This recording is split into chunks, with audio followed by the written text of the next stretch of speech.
Bagaimana kabar semuanya hari ini? Alhamdulillah baik. Ibu rasa kalian sudah cukup baik untuk memulai pembelajaran meskipun ini jam terakhir, tapi Ibu harap semangatnya masih tetap tinggi karena ini detik-detik terakhir menuju UAS. Jadi nanti kalian akan mengalami yang namanya liburan setelah ini. Jadi harap lebih digiatkan lagi belajarnya, lebih semangat lagi dan lebih fokus lagi. Hari ini ketemu lagi pada mata sejarah kebudayaan Islam.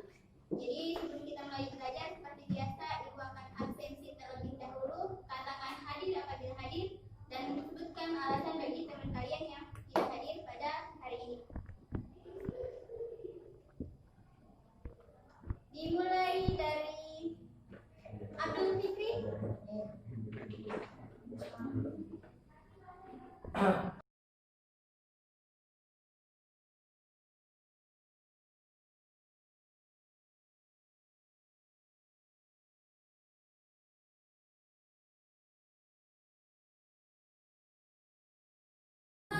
Sebelumnya, kita sudah mempelajari banyak hal tentang sejarah kebudayaan Islam, apalagi tentang sejarah salah satu kerajaan besar yang pernah ada dalam sejarah kebudayaan Islam, yaitu kerajaan dinasti Abbasiyah. Dinasti Abbasiyah berjaya selama berapa tahun? Setengah abad.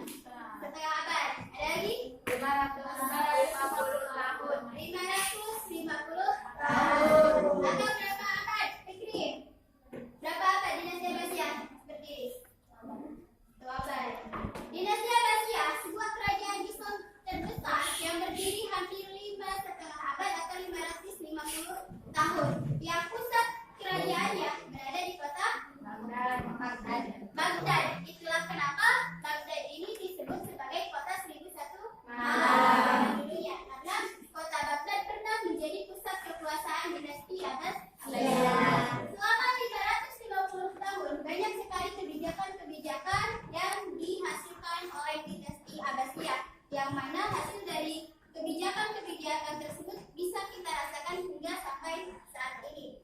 Dinasti Abbasiyah selama berdirinya disebut dengan masa Golden Age atau masa keemasan. Apa yang bisa membuat julukan ini? Kenapa dinasti Abbasiyah mendapat julukan sebagai masa keemasan umat Islam? Karena dinasti Abbasiyah berhasil mengembangkan beberapa bidang, diantaranya ada kemajuan dalam bidang administrasi pemerintah, militer, dan kebijakan politik. Kita akan membahas kemajuan administrasi pemerintah dan pemerintahan. Artinya, di sini pada masa pemerintahan dinasti Abbasiyah, apa yang dilakukan oleh para khalifah dinasti Abbasiyah dalam bidang pemerintahan? Dinasti Abbasiyah dipimpin oleh berapa khalifah?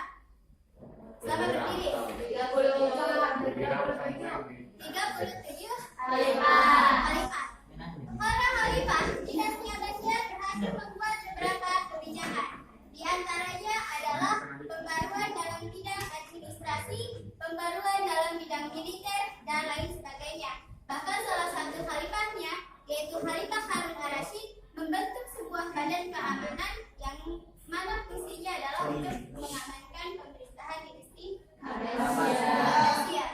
Selanjutnya adalah dalam bidang sistem politik.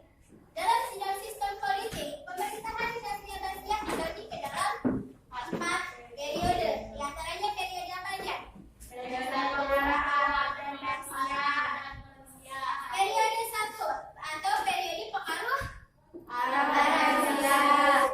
Ya. Selanjutnya adalah periode 2. Selanjutnya periode ketiga. Ada juga pengaruh atau periode keempat. Ini adalah sistem politiknya. Dinasti Abbasiyah sistem politiknya dibagi ke dalam 4 periode. Dari awal berdirinya sampai masa-masa peruntukan dinasti Abbasiyah. Selanjutnya adalah kemajuan sosial, ekonomi, dan budaya dinasti Abbasiyah. Pada sistem sosial, pemerintahan dinasti Abbasiyah, kehidupan sosial dinasti Abbasiyah, masyarakatnya dibagi ke dalam 2 kelas. Yang pertama adalah kelas khusus. Kelas khusus ini terdiri atas yang pertama ada khalifah, yang kedua ada keluarga Bani Hashim.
Duduk.